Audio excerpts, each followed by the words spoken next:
എല്ലാ കൂട്ടുകാർക്കും നല്ലൊരു രാത്രി ആശംസിച്ചുകൊണ്ട് നമുക്ക് നേരെ ബാലിന്റെയും ഗോമതിയുടെയും അടുത്ത ആഴ്ചയിലെ നല്ലൊരു പ്രമോ വിശേഷം കേട്ടാലോ.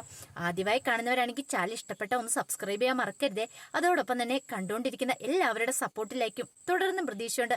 നമുക്ക് നേരെ നമ്മുടെ വിശേഷത്തിലേക്ക് അങ്ങോട്ട് പോയാലോ. അങ്ങനെ അടുത്ത ആഴ്ച നമ്മൾ കാണാൻ പോകുന്ന അച്യുതൻ ചില പ്ലാനുകളൊക്കെ നടത്തുന്ന ദേവമംഗലത്തെ ഇല്ലാതാക്കാൻ വേണ്ടിയിട്ട് ബാലിനെ ഒരു പാഠം പഠിപ്പിക്കാൻ വേണ്ടി. പക്ഷെ ആര്യന് അയാളുടെ പ്ലാനൊക്കെ തകർത്തെറിഞ്ഞ് അയാളെ പഞ്ഞിക്കിടുന്നുണ്ട്. അപ്പൊ അതിന്റെ കുറച്ച് വിശേഷങ്ങളൊക്കെയാണ് നമ്മൾ അടുത്ത ആഴ്ച കാണാനായിട്ട് പോകുന്നത്.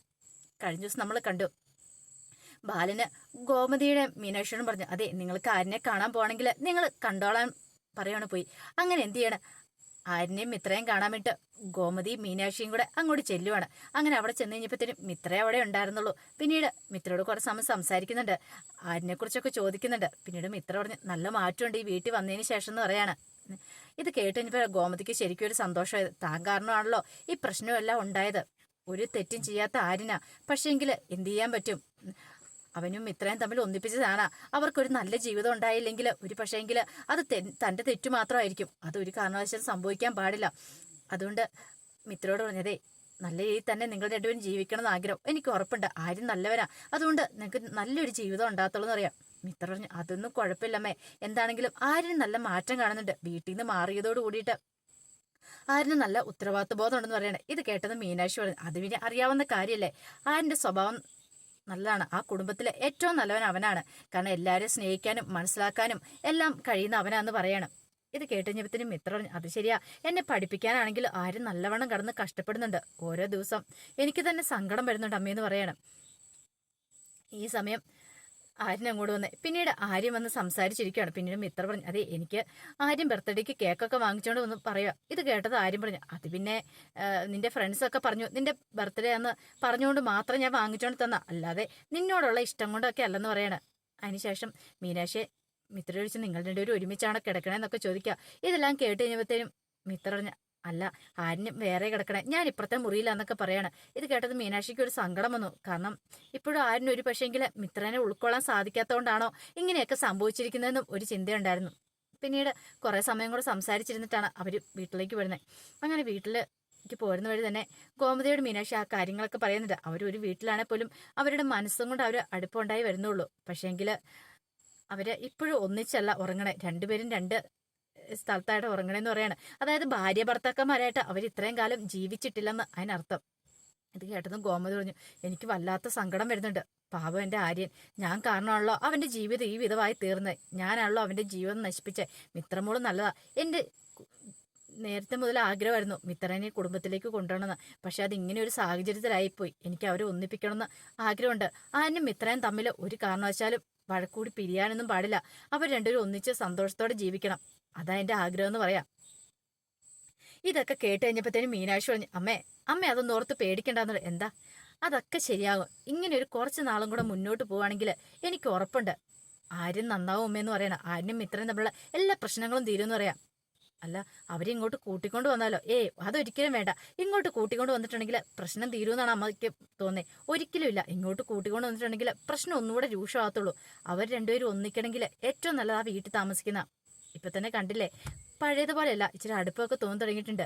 ഇനി അതാ അടുപ്പം വളർന്ന് വലുതാവും. അവരുടെ ഇടയിൽ ഒരു കുഞ്ഞ് പറന്ന് കഴിയുമ്പോഴത്തേനും പിന്നെ അറിയാലോ എന്താ സംഭവിക്കാൻ പോകുന്നത്. അതുകൊണ്ട് അതോർത്തൊന്നും അമ്മ വിഷമിക്കണ്ട.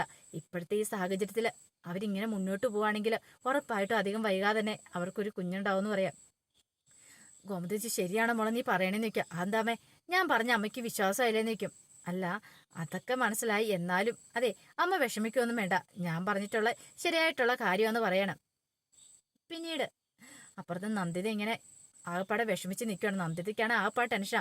മിത്ര ഒന്നും കാണാൻ പോലും പറ്റുന്നില്ല. ദേവമംഗലത്തായിരുന്ന സമയത്താണെങ്കിൽ മിത്ര പുറത്തേക്ക് ഇറങ്ങുമ്പോഴേക്ക് കാണാൻ പറ്റുന്നുണ്ടായിരുന്നു. പെറ്റമ്മയല്ലേ, എത്രയെന്ന് പറഞ്ഞാലും ആ നെഞ്ചിനെ വേദന മായ്ക്കാൻ പറ്റില്ലല്ലോ. ഇപ്പൊ തന്റെ മോളെ ആരൊക്കെ കുറ്റം പറഞ്ഞു പറഞ്ഞാലും ഒരിക്കലും നന്ദിതയ്ക്ക് അവരെ മാറ്റി പറയാനായിട്ട് അകറ്റി നിർത്താനൊന്നും പറ്റില്ല. അപ്പോഴാണ് ഗോമതി അങ്ങോട്ട് വന്നത്. ഗോമതിയെ കണ്ടതും പെട്ടെന്ന് നന്ദിത അങ്ങോട്ട് വന്നു. നന്ദിത വന്നിട്ട് ചോദിച്ചു, അല്ല മിത്രനെ ആരിനെ കാണാനായിട്ട് പോയായിരുന്നോ എന്ന് ചോദിക്കുകയാണ് ഗോമതിയോട്. ഇത് കേട്ട് കഴിഞ്ഞപ്പോഴത്തേനും ഗോമതി പറഞ്ഞു, ഞാൻ പോയിട്ടുണ്ടായിരുന്നു പറഞ്ഞു. അവൾക്ക് കുഴപ്പമൊന്നുമില്ല, അവള് സുഖമായിട്ടിരിക്കുന്നു പറയണം. ഇത് കേട്ടതും നന്ദിത പറഞ്ഞു, എനിക്ക് ഭയങ്കര ആഗ്രഹമുണ്ട് അവളെ കാണാനായിട്ട്. ഇത് കേട്ടതും കോമതി പറഞ്ഞു, അതെങ്ങനെ, എല്ലാത്തിനും കാരണം നിങ്ങൾ തന്നെയല്ലേ കാരണം. നല്ല സന്തോഷമായിട്ട് ഇവിടെ ജീവിച്ചോണ്ടിരുന്ന ആരിനും ഇത്രയും കൂടെ. എന്നിട്ടോ സ്വർണത്തിന്റെ പേര് പറഞ്ഞ് ഓരോ നൂലാമാലകളും പ്രശ്നങ്ങളും ഒക്കെ ഉണ്ടായി. എന്താ നിങ്ങൾ ഉണ്ടാക്കിയത് അറിയാലോ. ആ ലോകം എല്ലാവരും കൂടെ ചേർന്നിട്ട് സ്വർണത്തിന്റെ പേര് പറഞ്ഞ് അതെ ബാലേട്ടന്റെ അവരുടെ എല്ലാം പേരെഴുതി വലിയ ബോർഡൊക്കെ പതിപ്പിച്ച് കടയുടെ മുന്നിൽ കൊണ്ട് വെച്ചില്ലേ. അങ്ങനെയൊക്കെയാണോ? അതാണ് ചെയ്യേണ്ട മര്യാദ. ഒന്നുമില്ലേലും നിങ്ങളുടെ മോളും ഇത്ര ഇവിടെ ഉള്ളതല്ലേ, ആ ബോധമെങ്കിലും വേണ്ടേ? അവൾ ഇവിടെയല്ലേ താമസിക്കുന്നേ, അവൾക്ക് ഭാവിയിൽ ഇവിടെ ജീവിക്കേണ്ടതല്ലേ? അതുപോലും ചിന്തിക്കാതെയല്ലേ നിങ്ങൾ ഈ പ്രവൃത്തികളൊക്കെ ചെയ്തതെന്ന് ചോദിക്കാം. പെട്ടെന്ന് നന്ദിത പറഞ്ഞു, ഞങ്ങളതൊന്നും അറിഞ്ഞില്ല ഗോമതി എന്ന് പറഞ്ഞു. നിങ്ങൾ അറിഞ്ഞ് കാണത്തില്ല, പക്ഷെ അവിടെ അലോകമുണ്ടല്ലോ, അവൻ രണ്ടും കൽപ്പിച്ചാന്ന് പറയാണ്. ദേ ഒരു കാര്യം ഞാൻ പറഞ്ഞേക്കാം, അവരിനി എങ്കിലും ജീവിക്കാനായിട്ട് അനുവദിക്കേ. സ്വർണം കൊണ്ടുപോയെന്ന് പറഞ്ഞിട്ടുണ്ട്, പക്ഷെ എങ്കില് ഒരിക്കലും ആരിനെന്താണെങ്കിലും ആ സ്വർണം അടിച്ചോണ്ട് മാറ്റി കൊണ്ടുപോയി പുട്ടടിക്കണമെന്ന് എനിക്ക് ഉറപ്പുണ്ട്. കാരണം അവൻ എൻ്റെ മോനാ, അവൻ നല്ലവനാ. അവന്റെ സ്വഭാവം നിങ്ങൾ അറിയാനായിട്ട് പോകുന്നുള്ളൂ. പക്ഷെ നിങ്ങൾ കടിച്ച നെറുകോടുണ്ടല്ലോ, അതൊരിക്കലും പൊറുക്കാൻ പറ്റുന്നില്ല. കാരണം എൻ്റെ ബാലേട്ടനെ എല്ലാവരുടെ മുന്നിൽ നാണം കെടുത്തി. അത് മാത്രമല്ല, അതോടൊപ്പം തന്നെ ആരിനൊക്കെ എത്രമാത്രം നാണം കിട്ടുന്നറിയാവോ ആ സ്വർണത്തിന്റെ പേരില്. എന്തിനാ നന്ദിതേ, നിങ്ങൾ നിങ്ങളുടെ മകൾക്ക് വേണ്ടിയിട്ടല്ലേ ജീവിക്കുന്നേ?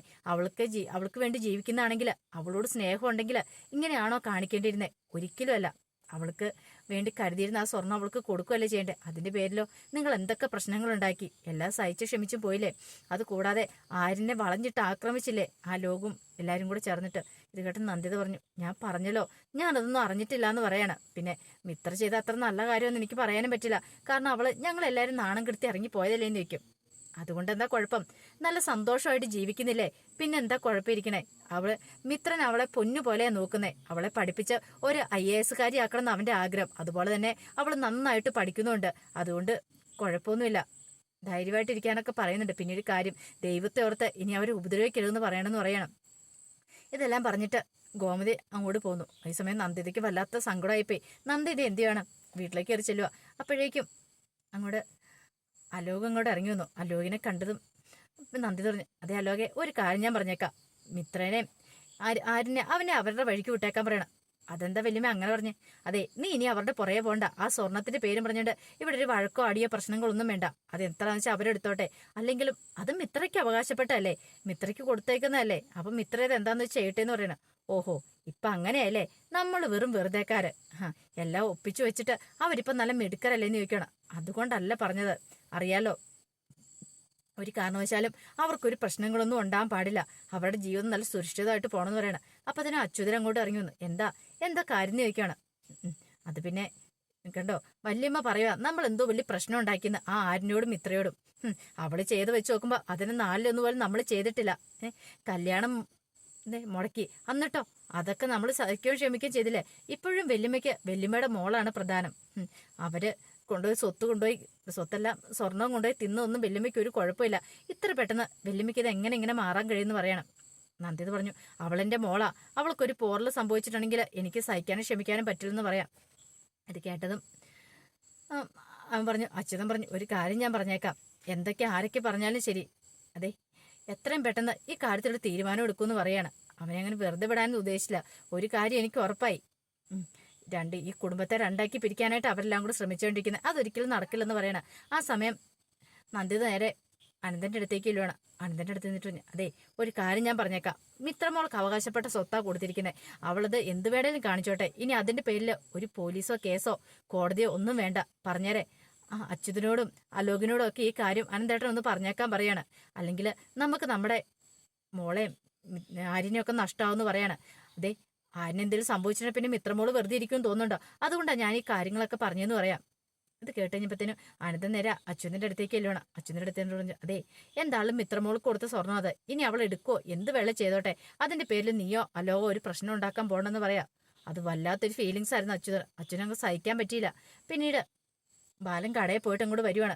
കടയിൽ പോയിട്ട് വീട്ടിലേക്ക് വരുന്ന സമയത്താണ് അച്യുതൻ അങ്ങോട്ട് ഇറങ്ങിച്ചെന്നിട്ട് പറഞ്ഞു, അത് എനിക്കറിയാടാ, നീ ആര് കേമനാന്നുള്ള കാര്യം. ഇത് കേട്ട അച്യുതനോട് ബാലൻ ചോദിച്ചു, എന്താ കാര്യം എന്ന് ചോദിക്കാം. നിനക്കൊന്നും അറിയത്തില്ലല്ലേ, കാണിച്ചു തരാന്ന് പറയണ. പെട്ടെന്ന് തന്നെ ഗോമതി അങ്ങോട്ട് ഇറങ്ങി വന്നിട്ട്, എന്താ നിങ്ങളുടെ പ്രശ്നം? ഒരു കാര്യം ഞാൻ പറയാട്ടോ, വെറുതെ എന്റെ കെട്ടിയവനെ പിടിച്ച് ഓരോന്നിലേക്ക് വഴിച്ചഴിക്കേണ്ടത് പറയണം. അല്ലെ നിങ്ങൾ കാരണം അല്ലെ തന്നെ അദ്ദേഹത്തിന് ഇപ്പൊ തലയുയർത്ത് നടക്കാൻ പറ്റാത്ത അവസ്ഥയോ? ഓഹോ, ഞങ്ങൾ കാരണം അല്ലേ നിങ്ങളും നിങ്ങളുടെ മകനും ചെയ്ത കണ്ടല്ലേ അല്ലേന്ന് ചോദിക്കുകയാണ്. പിന്നീട് ഗോമതിയോട് പറഞ്ഞു, ഒരു കാര്യം ഞാൻ പറഞ്ഞേക്കാം, കൃഷ്ണമംഗലത്തെ രണ്ടാക്കാൻ നിങ്ങളുടെയൊക്കെ ഉദ്ദേശമെങ്കിൽ അത് ഒരിക്കലും നടക്കില്ല. എന്നെയും അനന്തേട്ടൻ തമ്മിൽ തെറ്റിപ്പിടിപ്പിക്കാൻ ചിന്തിക്കുന്നെങ്കിൽ അതിന് വെച്ച വെള്ളം അങ്ങോട്ട് വാങ്ങി വെച്ചേക്കാൻ പറയാം. ഇത് കേട്ടതും ഗോമതി പറഞ്ഞു, എനിക്ക് ആരെ തെറ്റിപ്പിടിപ്പിക്കണമെന്ന് അങ്ങനെയൊന്നുമില്ല, ഉള്ള കാര്യമാണ് പറഞ്ഞത്. ഞാൻ നന്ദിതയോട് പറഞ്ഞതിൽ എന്താ തെറ്റിരിക്കുന്നേ?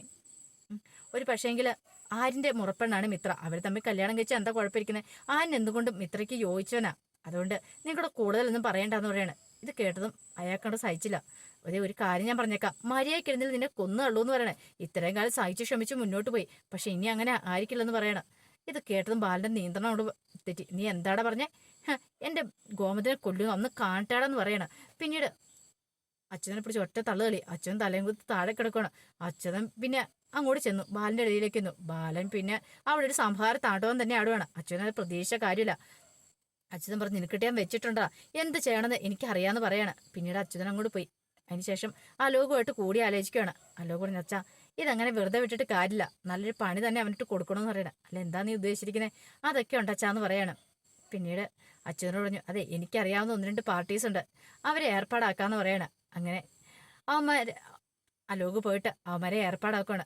അങ്ങനെ ബാലന് കടയിൽ പോയിട്ട് വരുന്ന വഴിക്ക് 2-3 ഗുണ്ടകൾ ഇങ്ങനെ നിൽക്കുക. പക്ഷെ ബാലന് ഇത് അറിയില്ലായിരുന്നു, ഗുണ്ടകളെ കാര്യങ്ങളൊന്നും അറിയത്തില്ല. അപ്പം ബാലൻ പതിവ് പോലെ സ്കൂട്ടിയായിട്ട് വരുന്ന സമയത്താണ് അവന്മാരും കൂടി ചാടി വീഴുന്നത്. പെട്ടെന്ന് വടിവാളും കുന്തവും കുടച്ചക്രവും ഒക്കെ ആയിട്ട് വന്നു കഴിഞ്ഞപ്പോഴത്തേനും ഒരു നിമിഷം ബാലനെന്ന് അമ്പരന്നു. പിന്നീട് ബാലനോട് പറഞ്ഞു, നിനക്ക് സ്വർണം തിരിച്ചു കൊടുക്കാൻ മടിയല്ലേടാ, നിനക്ക് കൃഷ്ണമംഗലംകാരാരെന്ന് ശരിക്കും അറിയത്തില്ല, അത് നിന്നൊന്ന് പഠിപ്പിക്കാൻ തന്നെ ഞങ്ങൾ ഇങ്ങോട്ട് വന്നേക്കെന്ന് പറയണേ. ഇത് കേട്ടതും ബാലൻ പറഞ്ഞേ, വെറുതെ പ്രശ്നം ഉണ്ടാക്കാതെ മുന്നിൽ നിന്ന് പോകാൻ നോക്കാൻ പറയണം. അത് പ്രശ്നം ഉണ്ടാക്കണോ വേണ്ടേന്നൊക്കെ ഞാനവിടെ തീരുമാനിക്കുന്നത്, ഞങ്ങളവിടെ തീരുമാനിക്കുന്നത് എന്നും പറഞ്ഞിട്ട് ഒരുത്തരങ്ങ് ചാടി ഇറങ്ങുവാണ് വണ്ടിയെന്ന് ഇറങ്ങിയിട്ട് നേരെ ബാലിനെ അടിക്കാനായിട്ട് വന്നു. ബാലൻ വിട്ടുകൊടുത്തില്ല. അവിടെ അങ്ങനെ പൊരിഞ്ഞ അടി നടക്കണം. അവസാനം അവന്മാരെല്ലാം കൂടെ കൂട്ടിയിട്ട് കുറച്ച് അവന്മാരുണ്ടല്ലോ, ബാലൻ ഒറ്റ ഒരാളല്ലേ, ബാലിനെ പിടിച്ച് കയ്യിലും ഒക്കെ പിടിച്ചിട്ടിട്ട് അടിക്കാൻ തുടങ്ങി. ഈ സമയം ആര്യനും മിത്രയും കൂടെ അങ്ങോട്ട് വരുന്നേ. ആര്യനും മിത്രയും കൂടെ ഇവൻ കാണുന്ന കാഴ്ച ബാലിനെ പിടിച്ചിട്ട് തല്ലിക്കൊണ്ടിരിക്കുന്നതാണ്. പെട്ടെന്ന് ആര്യം സ്കൂട്ടി നിർത്തി, മിത്രേ ദേ അച്ഛനെ പിടിച്ചിട്ട് തല്ലെന്ന് പറയണം. അങ്ങോട്ട് ഓടി വരുവാണ്. അങ്ങനെ ഓടി വന്നിട്ട് അവന്മാർക്കിട്ടല്ലേ ഇടി കൊടുക്കണം. പിന്നീട് എൻ്റെ അച്ഛനെ തല്ലുന്നോടാൻ ചോദിച്ചോണ്ട് അവനെയൊക്കെ തൊഴിച്ചെറിയുവാണ്. ഈ സമയത്ത് മിത്ര എന്ത് വേണ്ട ആര്യ, ഒരു പ്രശ്നം ഉണ്ടാക്കണ്ട വാന്ന് പറഞ്ഞിട്ട് കയ്യിലേക്ക് അങ്ങോട്ട് കയറി പിടിക്കണം. അപ്പോൾ ഒരുത്തം വന്നിട്ട് മിത്രയുടെ കയ്യിൽ തൂക്കിയെടുത്ത മിത്ര ചോദിച്ചെറിയുക. ഈ ഒരു കാഴ്ച കണ്ടപ്പോഴത്തേനും അവൻ്റെ സമ്മതമായിട്ട്, നീ എന്താടാ കാണിച്ചതെന്ന് ചോദിച്ചോണ്ട് അവനെടുത്തിട്ട് വട്ടം കറിക്ക് ഒരൊറ്റ ഏറ് കൊടുക്കുകയാണ്. ഒരു നിമിഷം ബാലിന് അന്തം വിട്ടുപോയി. എടാ മോനെ ആര്യ വേണ്ട, നീ മാറാന്നൊക്കെ പറഞ്ഞു. പക്ഷെ ആര്യനെ കലി കളിക്കേ, കാരണം എന്ത് സഹിക്കും, തൻ്റെ അച്ഛനെ ഉപദ്രവിച്ചാലോ അച്ഛൻ എന്തായാലും ആപത്ത് സംഭവിച്ചിട്ടുണ്ടെങ്കിൽ അവന് സഹിക്കാൻ പറ്റുന്ന കാര്യമല്ല. പെട്ടെന്ന് ഈ ആര്യൻ്റെ പ്രകടനം കണ്ടു കഴിഞ്ഞപ്പോഴത്തേനും മിത്ര പോലും അമ്പരന്ന് പോവാണ്. മിത്ര ഇത്രയ്ക്കും പ്രതീക്ഷയില്ല, കാരണം ആ സമയത്ത് ആര്യൻ എത്തിയില്ലായിരുന്നെങ്കിൽ എന്തും ചെയ്യാൻ മടിക്കാത്തവനായിരുന്നു അവന്മാര്. അതുകൊണ്ട് വല്ലാത്തൊരു ധർമ്മ സങ്കടത്തിലായിപ്പോയി അവര്. പിന്നീട് അങ്ങനെ ഗുണ്ടകളെല്ലാം തല്ലി ഓടിച്ചു കഴിഞ്ഞിട്ട് ആര്യം നേരെ ബാലിന്റെ കയ്യിൽ ചെന്നിട്ട് പറഞ്ഞു, ഇനി കുഴപ്പമൊന്നുമില്ല, പേടിക്കാനൊന്നും ഇല്ലെന്ന് പറയണം. അച്ഛൻ കടയിലേക്ക് പോയിക്കോളാൻ പറയണം. അങ്ങനെ ബാലൻ അങ്ങോട്ട് വേണം. അപ്പൊ ബാലൻ പോകുന്നതിനും പറഞ്ഞു, അതെ ഒരു കാരണവശാലും ഇത് വീട്ടിൽ അമ്മ ആരും അറിയാൻ പാടില്ലെന്ന് പറയണം. പെട്ടെന്ന് മിത്ര പറഞ്ഞു, ഇല്ല ഞാൻ ആരോടും വിളിച്ച് പറയാനൊന്നും പോകുന്നില്ല അച്ഛൻ എന്നൊക്കെ പറയുന്നുണ്ട്. ഈ സമയം എന്ത് ചെയ്യാണ്, ഗുണ്ടകൾ എന്ത് ചെയ്യുന്നു, അവിടുന്ന് പോവാണ്. അവന്മാർ ചെതറി ഓടിയിട്ട് 2-3 അവന്മാർ എന്ത് ചെയ്തു, നേരെ ദേവമംഗലത്തേക്ക് വരുവാണ്. ഇതൊന്നും പക്ഷേങ്കിൽ ഗോമതി അറിഞ്ഞിരുന്നില്ല. ഗോമതി കഴുകാനിട്ടിരുന്ന ഡ്രസ്സ് അത് ഉണങ്ങിയൊന്നും നോക്കാണ്ട് പോയി അത് എടുത്തോണ്ട് ഇങ്ങോട്ട് വരുമ്പോഴത്തേനുമാണ് ആ കാഴ്ച കാണുന്നത്. ഹാളിൽ 2-3 അവന്മാരിയ്ക്കുന്നു. അവന്മാർ വലിയ അധികാരത്തോട് കയറുന്ന ഫുഡ് കഴിക്കുന്നു. അങ്ങനെ നിങ്ങൾ ആരാ എന്തേ കാണിക്കണം എന്നൊക്കെ ചോദിച്ചിട്ട് ഗോമതി അകത്തേക്ക് എറിയുമ്പോഴത്തേനും അതിലൊരുത്തൻ്റെ വടിവാൾ ഇങ്ങോട്ട് വീശുവാണ്. പെട്ടെന്ന് ഗോമതിക്ക് എന്ത് ചെയ്യണമെന്ന് അറിയത്തില്ല. ഗോമതി അവിടെ കിടന്ന് അലറി വിളിക്കുവാണ്, ആരെങ്കിലും പറഞ്ഞേ ഓടി പറഞ്ഞേന്ന് പറഞ്ഞിട്ട്. പെട്ടെന്ന് അതിലൊരുത്തം വന്നിട്ട് ഗോമതി അങ്ങ് വാമൂടി ശബ്ദിച്ചിട്ടുണ്ടെങ്കിൽ കൊന്നു കളയെന്ന് പറയണ. കോമതി ദേ നിങ്ങൾ ആരാ, എന്താ നിങ്ങൾക്ക് വേണ്ടെന്ന് ചോദിക്കണം. ഞങ്ങൾക്ക് വേണ്ട സ്വർണം, ആ സ്വർണം എത്രയും പെട്ടെന്ന് തന്നോണം, അല്ലെങ്കിൽ അറിയാലോ എന്താ സംഭവിക്കാൻ പോകുന്നു പറയണം. എന്ത് ചെയ്യണമെന്ന് അറിയില്ലാതെ ഒരു ദിവസം ഗോമതി നിൽക്കുകയാണ്. ഗോമതിക്ക് മനസ്സിലായി താൻ അപകടത്തിൽ പെട്ടിരിക്കുക. ഒരു പക്ഷേങ്കിൽ ബാലേട്ടനോ ഇവിടെ ആരുമില്ല, ആരെങ്കിലും ഉണ്ടായിരുന്നെങ്കിൽ രക്ഷിച്ചേനാന്നുള്ളത്. പക്ഷെ ഉറപ്പായിട്ടുള്ള കാര്യം ഇനിയിപ്പോൾ അവരെ രക്ഷിക്കാനായിട്ട് ആരും അങ്ങോട്ട് വരുന്നുണ്ട്. അതിനെന്താണ് അവന്മാരെ എല്ലാം പഞ്ഞിക്കിടും. ഉറപ്പായിട്ടും അവിടെ രക്ഷിക്കുകയും ചെയ്യും, ഗോമതിനെ രക്ഷിക്കുകയും ചെയ്യും. അപ്പോൾ അതിൻ്റെ വിശേഷമൊക്കെ നമുക്ക് എല്ലാവർക്കും കാത്തിരിക്കാം കേട്ടോ. അപ്പോൾ ഒരിക്കൽ കൂടി എല്ലാവർക്കും നല്ലൊരു രാത്രി ആശംസിച്ചുകൊണ്ട് നിർത്തുന്നു. നന്ദി.